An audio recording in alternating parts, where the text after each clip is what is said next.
Hello and welcome back. Here we are for the fourth session of this extraordinary global seminar. And this time it's the one that anyone who knows of my work would think I was least qualified to be moderating in. But we're in the hands of expert panelists. So we're going to be talking about innovative financing for wildlife conservation. And it's true, we need innovation. Because from what I've seen of financing for conservation, either it comes from governments, i.e. taxpayers, we're all paying for it, but governments always put education, health, defence, development above the conservation of natural environments for in terms of priorities, or it comes from organisations, charities, which depends on people having enough disposable income when they've paid the bills and paid for their kids' shoes and everything else that they need to do, to have a little bit left to give to charity. And we collect that up together with tins on street corners and people doing sponsored runs when you could do sponsored runs before COVID, to raise a few tens of thousands of pounds or dollars or euro to put into conservation. And while we're doing that, being at the bottom of the list of priorities for governments and depending on charitable donations, those who seek to exploit nature and dig out the minerals and log the trees and kill the animals for whatever value they have billions of pounds at their disposal. So the conservation's in the tens of thousands, the hundreds of thousands, maybe the low millions, up against billions. And we're now going to discuss how we might reverse that. So let me introduce our guests for the next session. Ralph Chami is someone who, to my great surprise, I found myself working with for some time over the past few months. Surprised because I'm a biologist and hang out with gorillas and elephants. He's the assistant director of the International Monetary Fund. You'll see how those two unlikely origin stories came together in a moment. And also we have Ernst Ekkehard from Geneva, who is, and I'm going to get this right, he's the chief macroeconomist for the ILO, the International Labour Organization, and the CEO of Geneva Macro Labs. So he can talk from the finance and the employment angle of this conversation, because conservation must mean jobs, must mean livelihoods. And that's what's been lacking in, I think, the big thinking. So, Ralph, I'm going to invite you to kick off the big thinking, and I think you have a presentation for us. Yes. Thank you, Ian, and thank you all for the invite. I'm going to try to share my screen with you, but I'll tell you this: if I'm successful with my presentation, you would never have to chase people anymore for money for conservation. You all you would have to do is just stand there, and people should be coming up to you and trying to get you to take their money, because I'm going to turn this paradigm upside down. I'll just tell you briefly before I start. So let me see if I can successfully share my screen.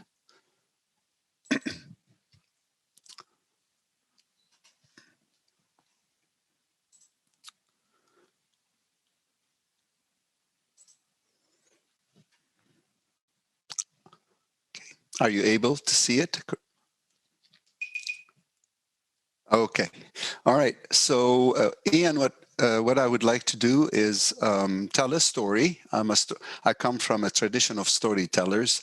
So what I'd like to do is tell a story, and but I'm going to give the audience a preview of how the story ends.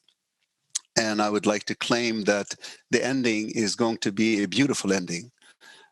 In fact, I'm going to tell you what the ending is going to look like to this story. This story will, at the end, show you that there's something called the win-win model, which is a new economic paradigm with nature at its core.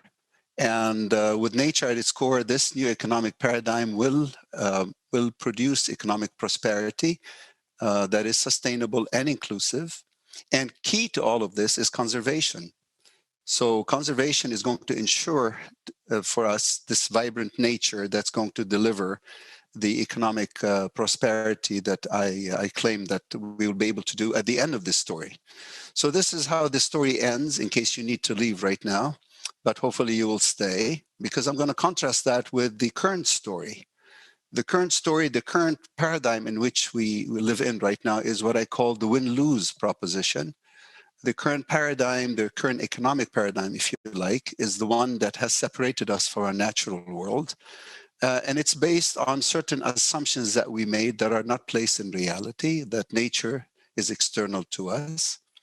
And worse yet, that nature is free and it's it's limitless in the sense that it provides resources at at no cost whatsoever. What this has led us to is the issue that is bearing down on all of us, which is the climate change. And COVID-19 is just one manifestation of it. It's just that it's this virus that presumably you can't see and presumably took place or started in some wet market in a place you'll never probably ever visit, has produced so far over 2.5 million people that have perished worldwide and rising. Estimates of loss to global growth of 5.5% in 2021. And for those that are still alive and the injured, the sick, millions have been pushed into poverty and inequality. This is the current paradigm in which we live in, and I want to show you how we can go from this, what I call this win-lose proposition model, into the win-win model. But the hard lesson that we hopefully all of us have learned is that nature is macrocritical. Well, now, what does it mean, macrocritical? That it's critical to our own story, be it story of our well-being or to our economic well-being. So since nature is macrocritical, I want to show you what does that mean in terms of finance and economics, which is what I want to take you to next. When we start with nature, I'd like to start with the science. So I'm going to start with, what does science tell us about nature? Well, if we go into the oceans, people tend to forget that 4/5 of this planet is water.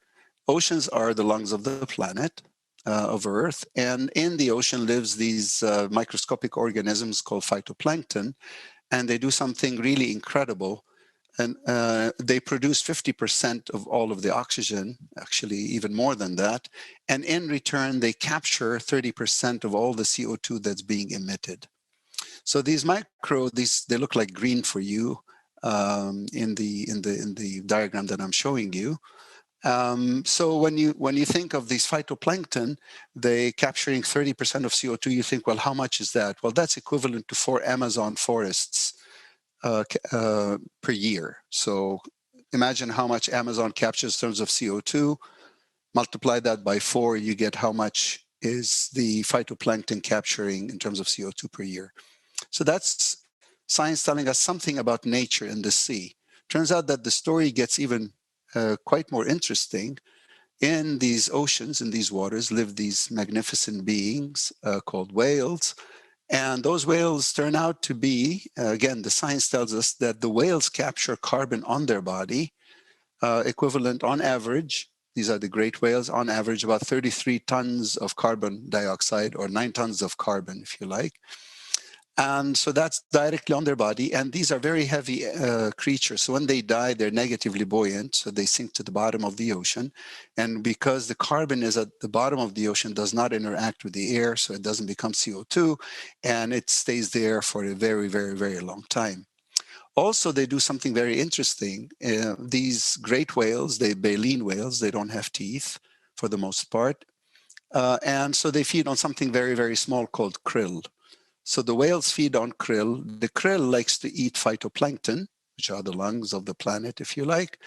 And the phytoplankton, to survive, they need nitrogen, phosphorus, and iron. And they find those in the fecal plumes of these whales. So imagine this: the whale, excuse my expression, releases their fecal plumes, fertilizes the phyto captures more CO2, and there's more productivity of phyto, and there's more phyto, therefore there's more krill, therefore there's more food for these whales. So one could actually estimate how much do these whales help to capture in terms of carbon dioxide from the air, and turns out that the one whale can capture carbon dioxide equivalent to thousands of trees. Okay.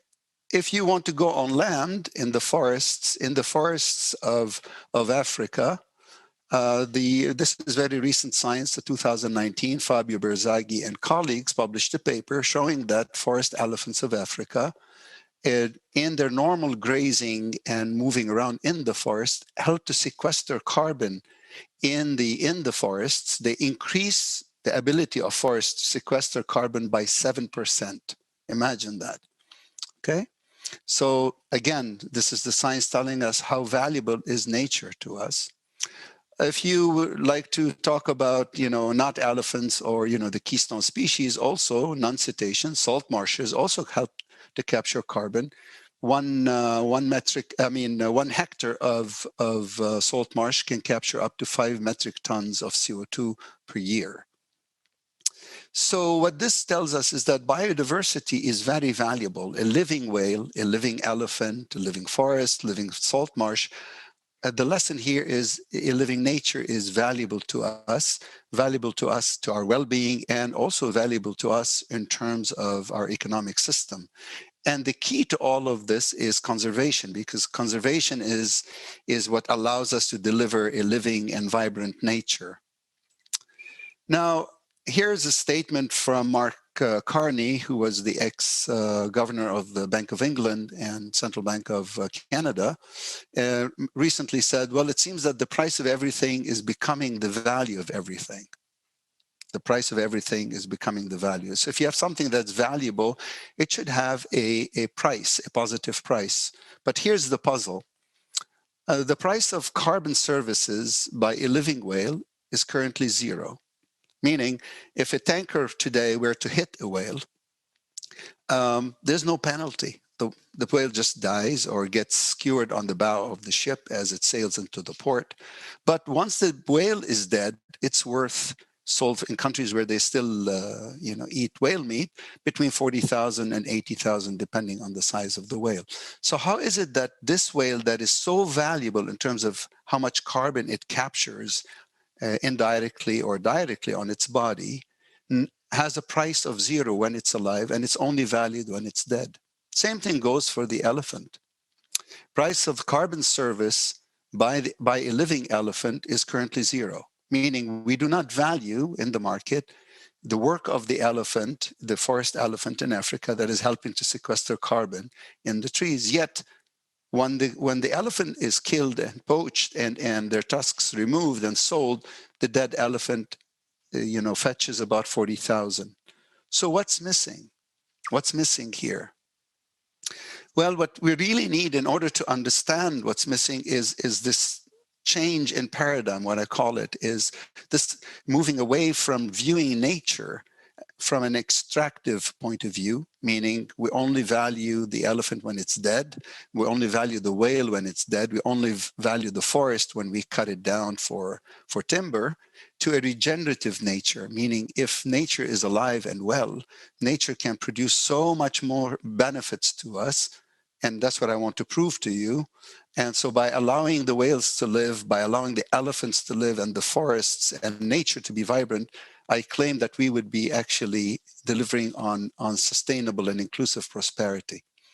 If you're interested in how we're arriving at this, a pivotal moment, I believe, was in COP25 when Chile arrived and made the case that oceans are not victims of acidification, climate change, but they could hold the key to combating or mitigating the effect of climate change, because they're a great carbon sink. So all of that I've told you so far, the scientists know that. The science is aware of that. But what is missing from this conversation is the other side of the market. The people, the policymakers, the people that Ian, you were referring to as you have to hit them, to get money for conservation, they're not aware of what's the value of nature. The value of nature has resided only in the science, but it's not in the language that policymakers and financial markets understand. What is well understood is the cost of nature, is the cost of conservation. So when you want to protect the elephants, people say, how much is this going to cost? If you want to protect the forest, how much this is going to cost? If you want to protect the whale, how much is this? But when they ask you, what is the benefit there's no dollar amount to that. Usually the discussion reverts into carbon units or discussions of biodiversity, of ecosystem services. So what's happening is you're dealing apples and oranges. So I felt that my job here is to translate the science into the language that markets and policymakers can understand. Because once you are able to translate the science into dollars and cents, then you can engage policymakers and financial markets in the language that they understand. In order to do that, I need to place a market value on what we call now the ecosystem services. And in fact, we did that in 2019. We looked at the services of whale. Here, let me just say, I am not valuing the intrinsic value of any creature because it's priceless. I'm just looking at the services that a whale on average provides. And I'm saying, just like we provide a service, I work at the IMF and I provide a service and they pay me a salary. Here's a whale that's providing a service to humanity. It's helping to capture carbon. How much is that carbon worth? Well, there's a carbon market and there's a carbon price.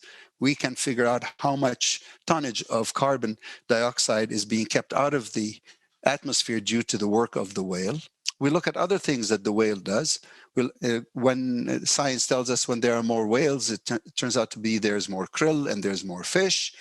And so there's a positive relationship between whales and fisheries. And also when there are whales frolicking in the sea, you see all these boats that take the tourists out there to look at them. And so there's a whale tourism market that is in the billions of the dollars. So when my colleagues and I looked at this and we looked at the science and we looked at the valuation, turns out that the whale services are, one whale delivers a service worth at a minimum $2 million. Imagine this.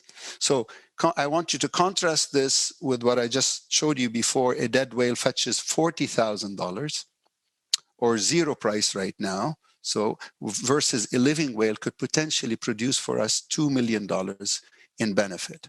You could do the same exercise for the elephants. This is the carbon services that is delivered by one elephant that is allowed to live freely in its habitat. The benefits just from the carbon sequestration in the forest, we estimated it to be, by the way, this is a conservative estimate, at $1.75 million in the forests of Africa. Okay, you could do the same thing with non-cetaceans, or if you like with salt marshes, and we valued the salt marshes at $136,000 per hectare. So what I've just showed you so far, here's the science, here's the valuation.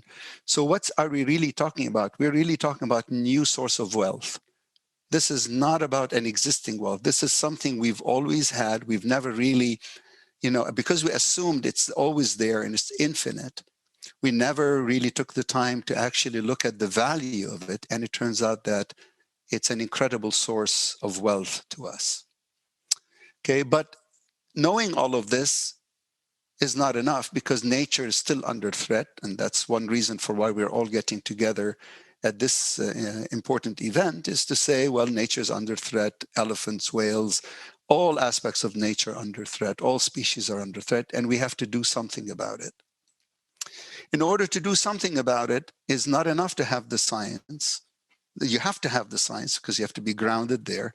You can do the valuation of it, but history, anybody who has worked in the markets, and I have done so, and knows about corporate finance and the history of it, you know that there's a role for policy.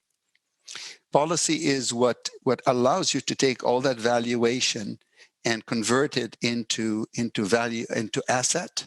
For example, the elephants, the whales, their services would be referred to as assets, and around which you can define legal rights of these whales and elephants, all these creatures, which allows then monitoring, enforcement, and creates incentives for the private sector to come in. So I just wanted to give you a few examples here. For example, in New Zealand, they've recognized their Wanganui River and forest as legal entities. They've endowed them with basically personhood. So now a river in New Zealand has legal rights, and you have responsibilities towards it. And Ecuador's constitution was amended to include rights of nature. Bangladesh recognizes a Tuareg river as a living entity with legal rights along with all rivers. So once this is very important and key to this idea of building markets around nature, is the state has to come in and has to declare that this natural asset is an asset, is a capital of the state or of the states that share it. Now, once you do that, then your natural asset gets converted. It's codified in the law. It becomes capital. So the valuation of the natural services and establishing rights and protection, this only then the private sector starts to look at this and says, well, this is an asset. It has a value. It has rights. Well, maybe I can make markets in it. Okay, and those markets will also need the involvement of the local communities, and therefore it creates local employment. It creates income levels, encourages community ownership, and at the same time you're diversifying your economy. One example of it, I thought I'd give you an example, is Gabon. Gabon is known to have half of all of the elephants that are left. We used to have these forest elephants, not the savanna ones.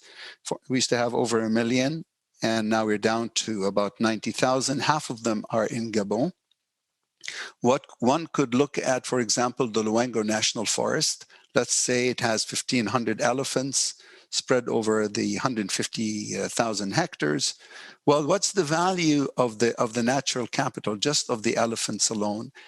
And when you look at the value that we've estimated for an elephant over its lifetime, 1.75 million, and you have 1,500 elephants, you're talking about $2.6 billion. That's, now you can think to yourself, well, what can I do? What can I do with that? How do I make a market of it? First thing comes to mind would be a debt for nature swap. Okay, that would be where the stock of the services. Remember, you are not selling the elephants. You would be selling the carbon services of the elephants could be used. Or you could think of the carbon offsets. We have Paris Accord. We have companies needing to offset their carbon footprint. We could use the services of the elephants in the forest, and for example, of Luango or in Gabon, and that would generate about $2.375 million in income. So who would want to do this? Companies that need to offset their carbon footprint. What do you get in return? Local communities get to benefit. The government benefits from the expansion of the consumption base. Businesses will come in because it creates services around the protection of nature. And of course, nature benefits because you have a healthier and vibrant nature. Now, you may ask me, but why are we talking about it now? Why weren't we able to talk about this 1 year ago, 2 years ago, 3 years ago? Because climate change is upon us. It's always been upon us, but now there's at least a recognition among all of the stakeholders that something is not right. So now with the Paris Accord back on track, more or less, well, from the demand side, that implies that global communities, countries have made commitments to meet the carbon neutrality, carbon zero by 2050. And the question is, how are you going to do that? Well, you either have a technology that is going to reduce your emission, and or you need carbon offsets. So what I'm advocating here is nature-based carbon offsets. Okay, before we go investing in technologies that we don't know its side effects, nature is in front of us saying, come here, be part of me as you used to be, and let me show you how I can offset all this carbon for you. So, and there, I just wanted to list for you all these different task forces and reports that are out there basically saying there's a huge demand for carbon offset, and what we really need is the supply. So, and that the reason we're having this conversation now and not a few years ago is because this is all new science. This is in the last decade or so. The one on the elephants is by Fabio Berzaghi and friends is 2019. Science is telling us the value of nature to our own well-being. Okay, so we have the supply coming from this side. Economics allows nature's ecosystem to be valued and accounted, and the policy would allow us to go from assets to natural capital. Okay. And finally, we arrive at what I promised you in the beginning, the happy ending, which is, this win-win model, because in this world, in this new economic paradigm that is based on a vibrant nature, this by itself would deliver the sustainable prosperity and inclusive prosperity that we all are striving to reach. And I'll stop here. Thank you. Thank you, Ralph. That is quite a tour de force. And as a biologist who has had the good fortune to spend a lot of my working life in nature, it's so obvious that I'm beyond thrilled that someone in your position is talking like this. But I'm curious if Ernst turns on his camera and joins us. You're hearing this from a part of the International Labour Organization. Does this all sound like kind of airy-fairy academic thinking, not of real practical value, or can you see a way of this becoming part of the new 21st century economy? No, on the contrary, Ian, and thanks for having me here tonight as well. What is interesting is Ralph is talking a lot about what we would call the unaccounted economy. So it's basically the unaccounted world out there somehow is not being properly priced, and so we like the economic equivalent of dark matter, is it? The universe doesn't add up. We have that in labor markets as well. I mean, especially if we are talking here about people on the African continent, a lot of people working in what's called the informal economy, which is similar to what you mentioned, the dark matter of the economy. It's like it's just not accounted for properly, and what is not accounted for is not properly being taken care of. It's not properly being valued. It's not properly being remunerated. And so I think that the basic idea that what Ralph has just presented is really appealing also from a wider perspective, I think. And so that's, I mean, I just wanted to actually start my kind of introduction with saying that Ralph and I go back to a long time. We have met, I think, 10 years ago at the IMF at some workshop on labor markets, and then I think like 2-3 years ago when he came up with his Wales idea, I said, oh, that's a great story to tell, but I mean, how can we actually implement this technically? Yeah, so I mean, it's one thing to say there's something missing, and we, as I said, on labor markets we have the same issue. We know that something is missing, but how do you account for? How do you propose a solution for that situation? And so I wanted to share with you, if you allow me, some ideas that Ralph and I have been talking a lot about, and which is basically to say, well, we look at the technical side of these things. So it's one thing to say we look at the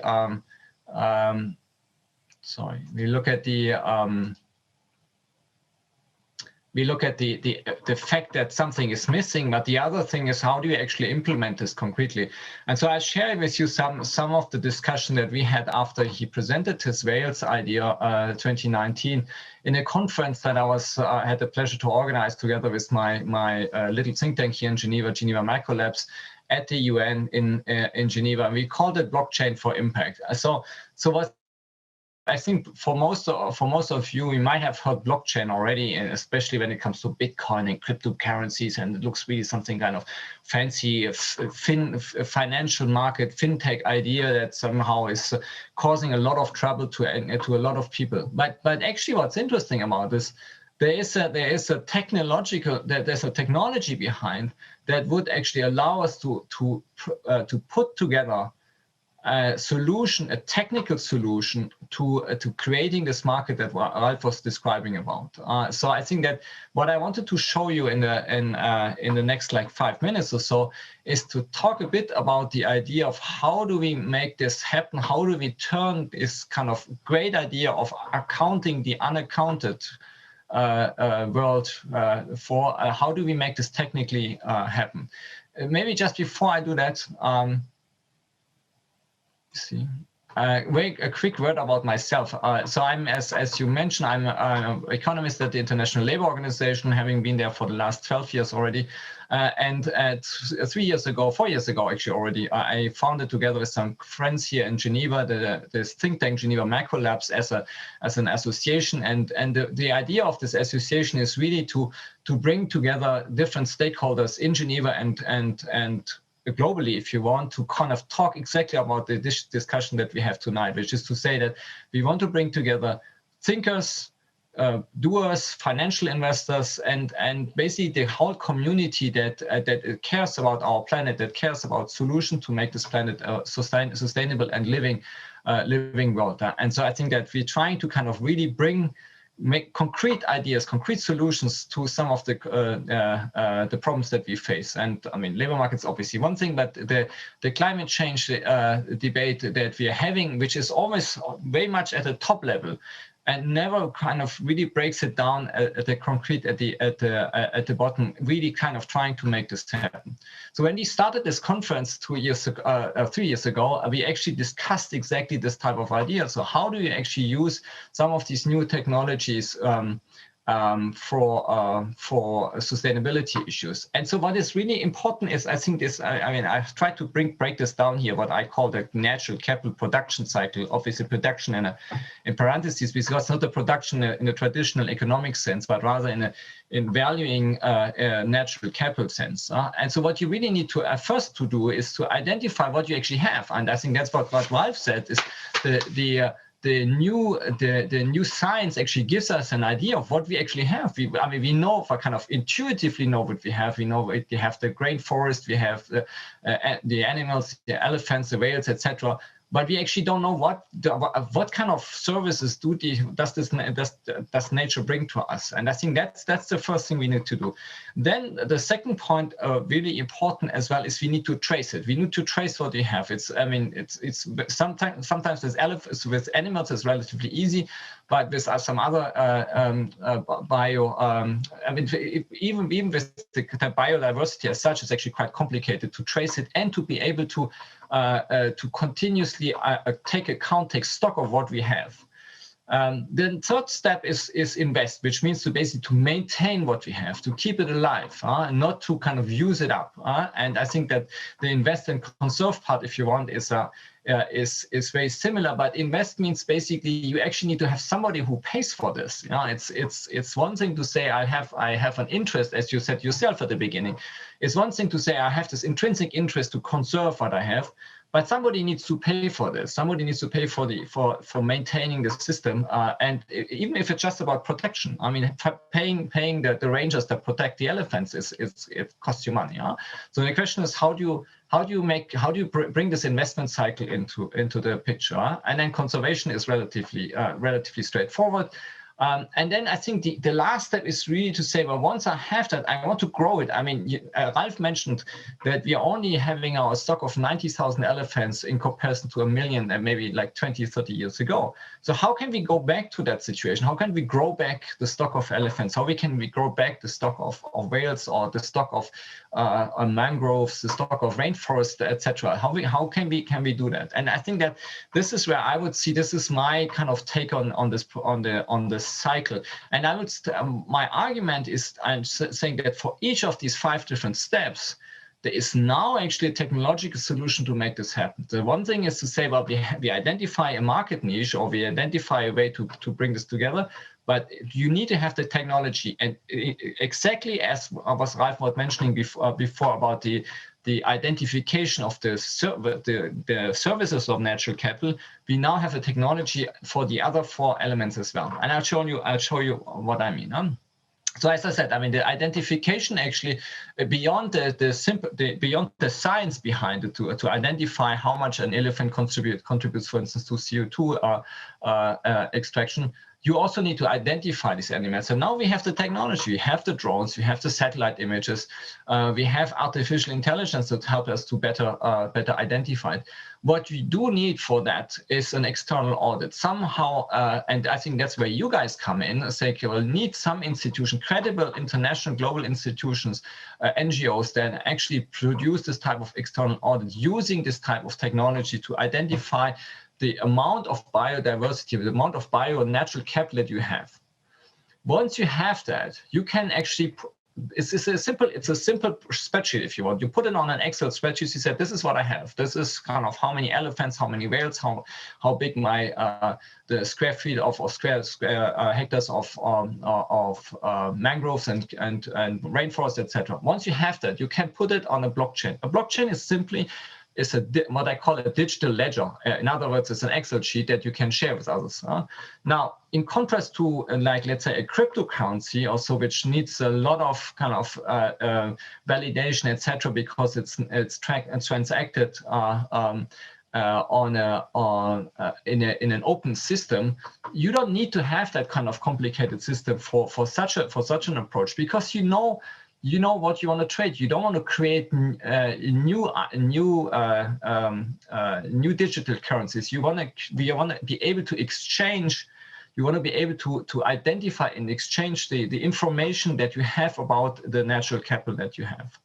So the next thing is, once you have it on your digital ledger, you actually kind of create digital assets. So you can actually say about, I want to invite investors to invest actually and say, well, I will spend so much this amount of money to buy some digital tokens which are backed, if you want, by an elephant. So it's a simple equity exchange between you spending some money, and you get in exchange, you get the services, not the animal or the natural capital. You get the services for your own purposes. So it can be, for instance, if you are a polluting company and you want to invest and you want to invest into carbon offsetting, you can invest in this type of digital assets, tokens, in order to offset your carbon emission. And obviously, depending on how the price is fixed at the end, the higher the price and the higher the tighter the regulation, if you want, the higher will be the price. So the more you will have to pay to offset the carbon emissions that you have, and the more your incentives will be to actually reduce the amount of carbon emissions. So once you have that, once this money goes into these digital assets, then the next step would be said, this investment that's being done there then can be channeled through local communities in order to conserve what you have. So you pay your ranger, you pay your local communities to actually maintain the biodiversity and the rainforest, the mangroves, etc., the salt marshes. So you basically actually produce, if you want, you produce natural capital. You don't use it up, you produce it, or at least you conserve it. And I think then the last point is, and I think that's really important, and Ralph mentioned it at the end, is you actually link this entire ecosystem into a national development strategy. I like to call it, and I like to link it to what some countries use as a sovereign wealth fund. So for those of you who have a bit familiar with the term, it's mostly used in Gulf countries, for instance, for oil extraction. But there are other examples. Alaska, for instance, has this Alaska Permanent Fund, where they basically consider their fish stock as their sovereign wealth in Alaska, and they pay a certain rent against this fish stock. And so you can easily identify similar things for Gabon, as I've mentioned before. You can identify the sovereign wealth that the country has in terms of its entire ecological environment, and consider that as your natural wealth, your sovereign wealth, and develop a natural development strategy around it that will help you to use that kind of capital that you have to grow it by attracting international investors to invest in that capital, in that natural capital you have. So in a sense, if you want, my argument here is, if you think it from a purely economic point of view, a lot of these countries sitting on an enormous amount of wealth that they haven't used properly. So actually, these countries are actually very rich in contrast to what you would see in the national accounts. They're actually very rich. They have a lot of natural capital, but they don't, because it's not properly accounted for, they can't use it properly. They cannot properly use the services to get their development done. So if you kind of follow this logic here, by developing an entire market using these new technologies, you actually help these countries.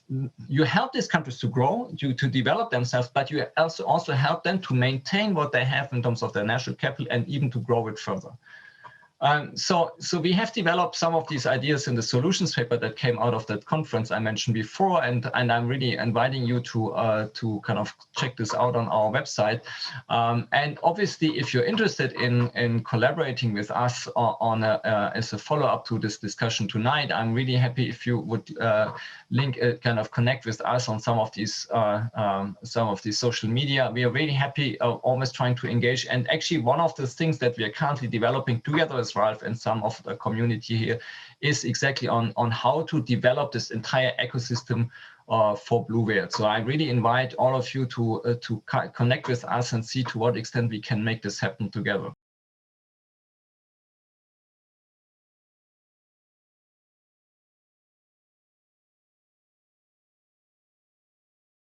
One would expect with such a radical proposition, but that's very very exciting. I'm glad that you explained some of the intricacies of blockchain, because Ralph and I have been working with a blockchain specialist called Walid Al-Thaqaf, who can't join us today, and I couldn't explain blockchain for the life of me, so thank you so much.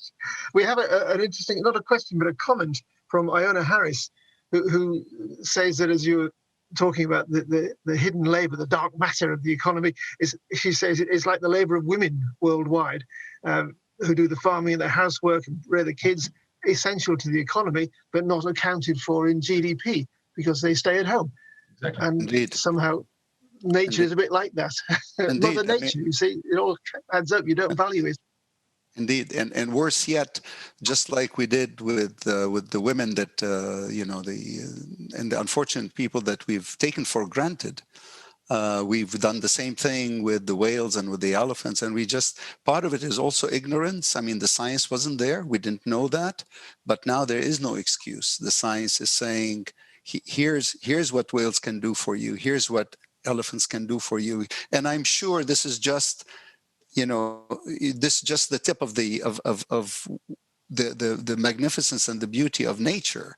I mean, these happen to be. I basically talked about the whales and the elephants because, first of all, the science was there, and also to capture people's imagination and to say, look how rich nature is. Look at all these wonderful services. But the phytoplankton are also the lungs of the planet. The krill is very important. If there's no krill, the whales, they'll starve.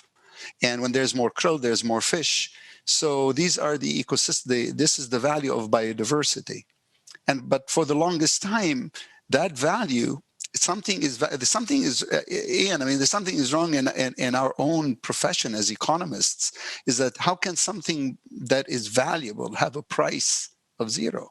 Something is not right. And so, as Ekkehard was alluding to, and I was trying to push that argument, is it's like living in your home. I mean, we're all like home right now, right? And you are.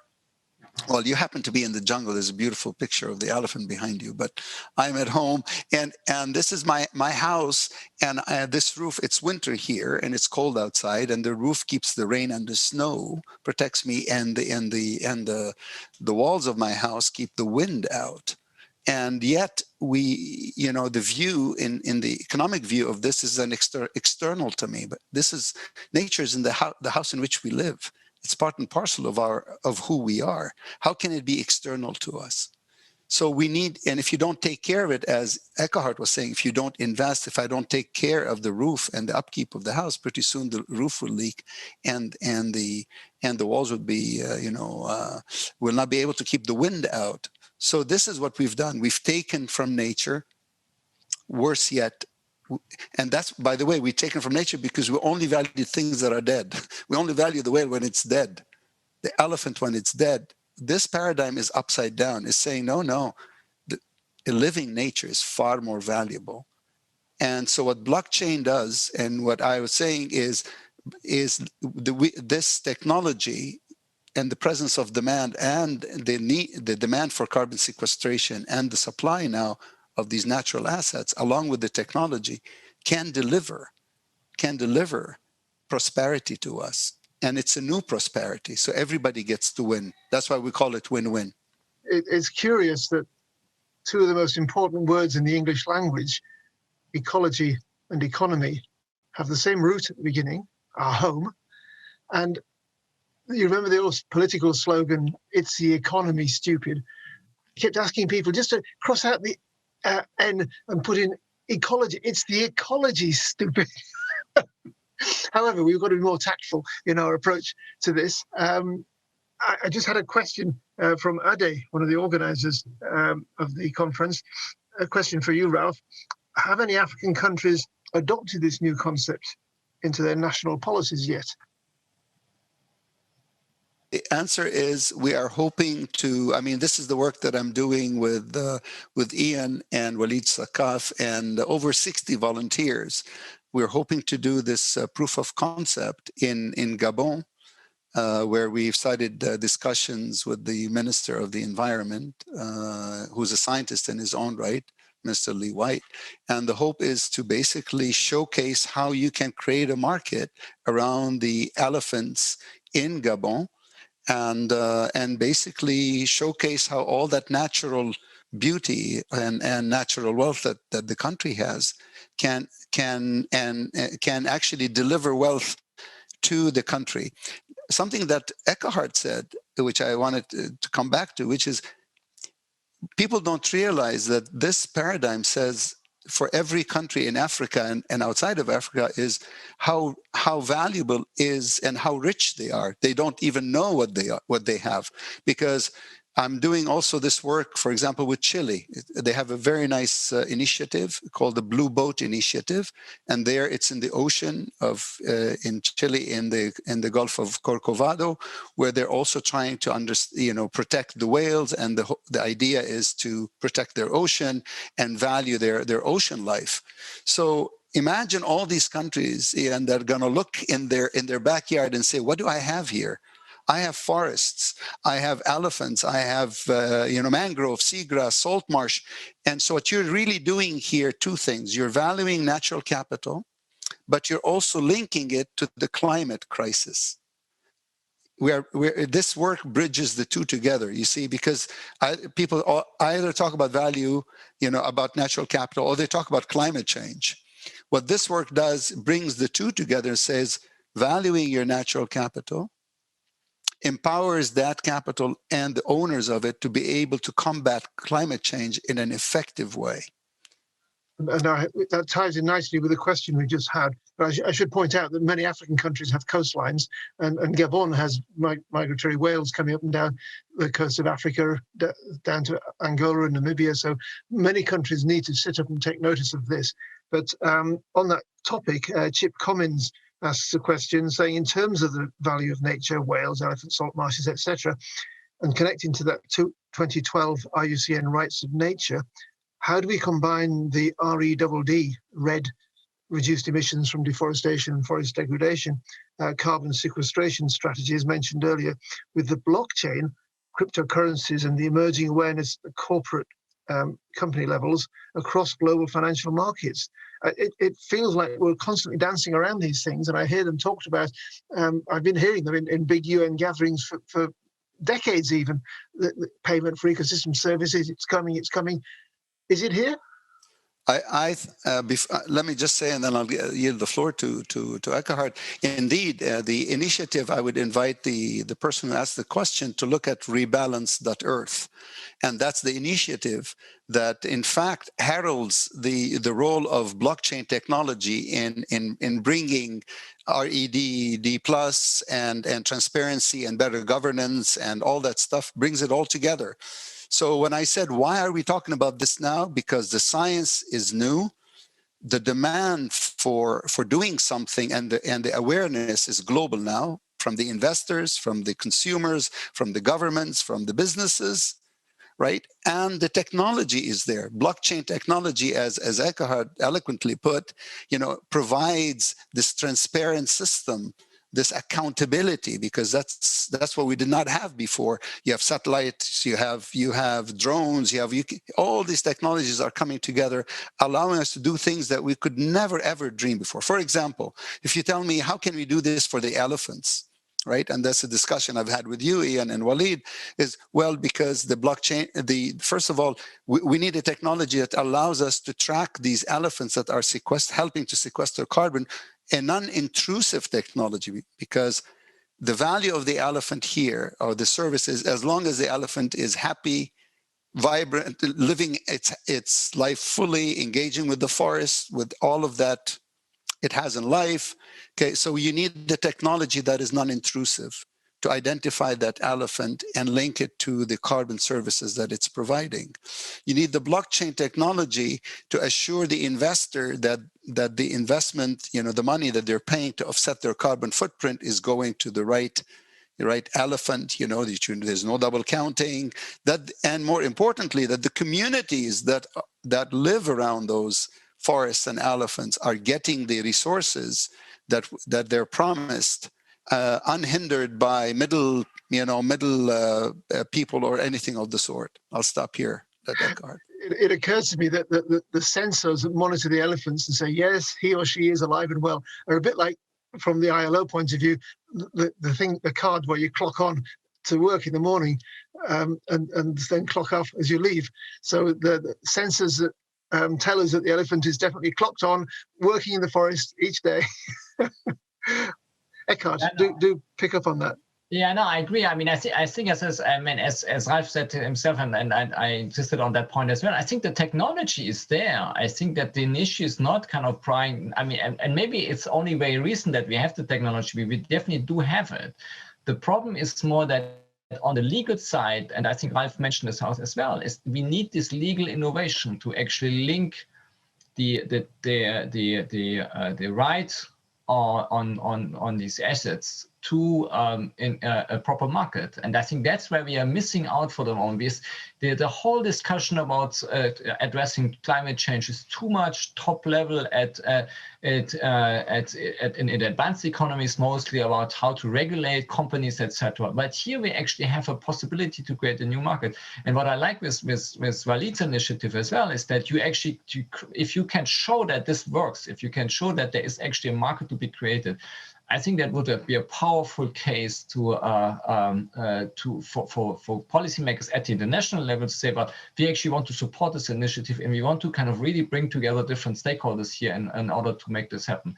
I think we are not too far away from it. I think that everything is on the table. We just need to kind of bring together these different stakeholders and make sure that we create the legal, if you want, the legal box in which we can package all these elements, and I think it's totally possible to do that. And I think as with initiatives like Walid's or what we are trying to do at Geneva Microlabs, it's definitely something that we can make happen. It's a very optimistic take. We don't have another question coming in, but I guess, how are we going to convey this to those people in the communities? Earlier in the session about bonobos in the DRC, we were reminded that the people who live in the forest have been doing so sustainably for thousands of years. It's only the outsiders that come in and disrupt that sustainable way of life with their modern ideas of extractive economy and putting a value on the dead nature. But from the point of view of someone in a village, it's like for the past couple of 100 years, there's another white bloke comes in who says, I've got this great idea. And some of them are saying, it's a religious idea, you've got to follow our God, whichever one of the religions he or she is following. Or it's an exploiter who comes in and says, work for me and I'll give you money and you can change these bits of paper for something useful. And that comes in and they often the big ideas come in, everyone's expectations are built up, and then they're not realized. So this sounds so wonderful. My big question to finish with, how can we manage expectations? Because if we go in again, another group of enthusiastic white people say, we've got this great idea. A few years ago, it was, we're going to bring lots of tourists here and they're going to pay money and you can work in a hotel and get a decent living and it will protect the nature. And then there's a pandemic, nobody's traveling. So the tourist money dried up. We've got this great idea. How are we going to convince people that it's real and that if they just wait a while, because it isn't going to be today, it's going to be next year or the year after, things will get better? So let me see if I can tackle this. Well, the first thing regarding the tourists, you don't need them for this model for this paradigm to work. This is basically saying every country looks in its backyard and realizes how valuable its own nature is. The tourists can come or not come, be sort of an additional source of income. But these countries would be looking, for example, at if they have elephants in the forest, they'll be looking at selling the services of the elephants, not the elephants themselves. So the science. So let's go back to the basics of this. The science is here, the evaluation is here, the technology is here. What remains, as Ekkehard was saying, and I tried to emphasize in my presentation, is we need the state in the country to basically enshrine it as an asset, that this is an asset, a national treasure of the state. Then what usually happens, like anybody who studied corporate finance, every asset that we know of that becomes capital comes from the fact that the state codifies it in the law. Once it's codified in the law, then private sector takes this asset seriously and creates services around it. Now, there's an issue of governance, which is these local communities that have been promised that they would benefit. In many cases, they have not. What the blockchain technology does is actually democratizes the revenue aspect of it. And you can go directly to the local communities that are involved and bypass all the middle. It's from the company that wants to, in the case of the elephants, just as an example, that wants to offset its carbon footprint. It can use the services of the elephants and pay directly to the local communities affected. But, and this brings me to a question from Almaz Ine, who asks, have there been census done to show the number of these forest elephants? And I can answer that, yes and no. Yes, but the methods are all about line transects and then extrapolating out to give you a rough idea, and you've got confidence limits. But when you're valuing each elephant at 1.75 million or more, you can't have, well, there might be 1,000, there might be 800, there might be 1,200, we're not quite sure. No, you have to know each individual elephant. So the idea is not to market the services of every elephant that might be there, just the elephants we know are there, which is why we need the sensors to allow them effectively to clock on and clock off, except they don't clock off until they die. And another question from John Shirless, who says, what needs to happen, for example, with the US government to move the Rebalance Earth concept into practice? What are the steps and what's the plan to effect them? And we need to explain that in just 2 minutes because we're up against the clock. In the case of if the experiment is being done in the US, let's say we want to do this for mangroves in Florida, is we need the valuation of, you have the science of how much mangroves capture in Florida. You need then we need the science. You have the valuation. You need the legal framework that says this is an asset of the state, and if you do any harm to it, this is the value of it. Yes, I'm sorry we have to close now. And one last question was about what about transboundary migration? And as an ambassador for the Convention on Migratory Species, I can tell you that the CMS will be helping countries develop agreements between neighbouring countries so that these very valuable assets that spend part of their time in one country or in the waters of one country, if we're talking about whales, have an agreement and that they're allowed to go about their natural lives. Look, I'm so sorry to have to wind this up because we could talk for some time, but there's another Zoom room awaiting for us. And I thank you, Ekkehard and Ralph, for stimulating, thought-provoking and lively exchange of ideas. Thank you, Ian. Good to see you. Good to see you, Ekkehard. Thank you all.